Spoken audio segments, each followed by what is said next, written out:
Senator Michael Nicholas will hold a confirmation hearing for Thomas Tanaka Jr. to serve on the Cockpit License Board, a board we should note has not had a quorum for some time and has not officially met in over a decade. But in the law, they're also authorized to promulgate rules and regulations for all gaming activities on Guam. So when we go through the confirmation process for board members, it's very important that we fully understand their perspectives on not just cockfighting, but gaming in general, because the law is very broad as to what they're able to do on this board. Donald Taitano is the only confirmed member of the board, and Jason Rui was appointed and had his confirmation hearing late last year.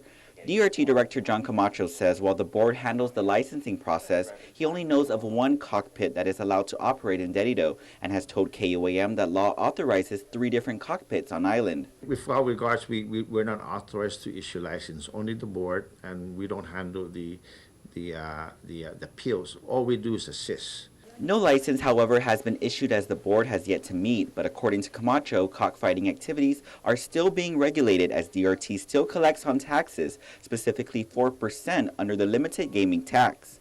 A public law was passed over the summer allowing a limited gaming tax to go toward recreational centers and DOE sports facilities. Camacho estimates around $2,000 has since been collected, but says it has the potential for more.